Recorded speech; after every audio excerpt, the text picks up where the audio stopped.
ఓ బానుడా, కరుణించవయ్యా మా మీద అన్నట్టుంది ప్రస్తుతం విశాఖపట్నం వాసుల పరిస్థితి. ఎందుకంటే యాక్చువల్గా ఇది వర్షాకాలం, కానీ ఆ పరిస్థితి పూర్తిగా ఇక్కడ కనిపించట్లేదు.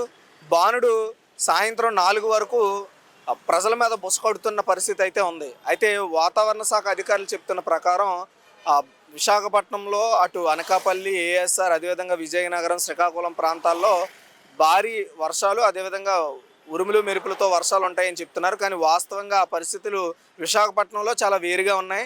ఎండలు ఇక్కడ చాలా దారుణమైన పరిస్థితుల్లో మనకి కనిపిస్తున్నాయి. బయటికి వెళ్ళాలంటే భయపడే పరిస్థితి అయితే ఉంది. ప్రస్తుతం ఎల్‌నినో పరిస్థితి వల్ల ఏదైతే ఈ సంవత్సరం వర్షాలు చాలా తక్కువగా ఉంటాయని ఇప్పటికే నిపుణులు చెప్తున్న పరిస్థితి మనం గమనించవచ్చు. అయితే భవిష్యత్తులో ఇదే విధమైన పరిస్థితులు కానీ కొనసాగితే ప్రజలు, ప్రధానంగా రైతులు కూడా చాలా ఇబ్బంది పడే పరిస్థితి ఉంది. ఎందుకంటే వర్షాలు పడక, దానికి తోడు దారుణమైన ఎండలు ప్రజల మీద ప్రభావం చూపడంతో చాలా ఇబ్బంది పడే పరిస్థితి ఉంది. సాయంత్రం 4:30 అయితే గానీ బయటికి రాలేని పరిస్థితి అయితే ప్రస్తుతం కనిపిస్తుంది. చాలా వరకు మీరు సూర్యుడిని చూడొచ్చు ఎలా మండుతున్నాడో.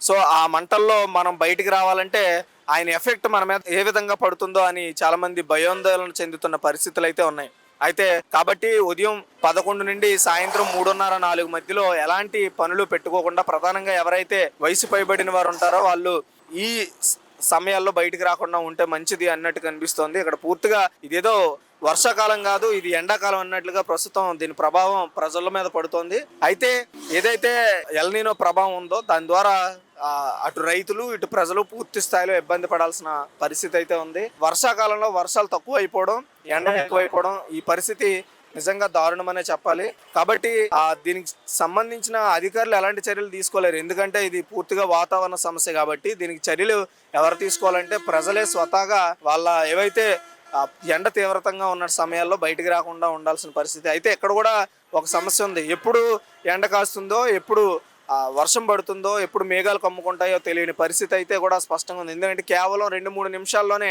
ఆ వాతావరణ పరిస్థితి పూర్తిగా మారిపోతున్న పరిస్థితులు మనం అబ్జర్వ్ చేయొచ్చు.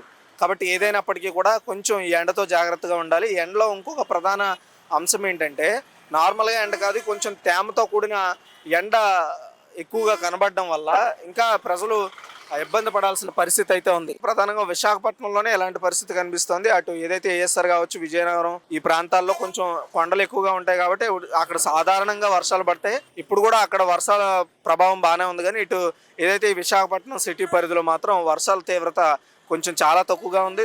దానికి తోడు ఎండ ప్రభావం ఎక్కువగా ఉండడం వల్ల ప్రజలు ఇబ్బంది పడుతున్న పరిస్థితులు మనం గమనించవచ్చు. కాబట్టి ఎప్పటికైనా ఎప్పుడు బయటికి వెళ్ళాలి, ఏ సమయంలో బయటికి వెళ్ళాలి అనేది ఆలోచించి ప్రధానంగా వయసు పైబడిన వారు దీనికి కొంచెం జాగ్రత్తలు తీసుకోవాలి. లేదా ఎండ దెబ్బ తగిలే అవకాశం ఉంది కాబట్టి జాగ్రత్తలు తీసుకోవాల్సిన అవసరం ఉంది.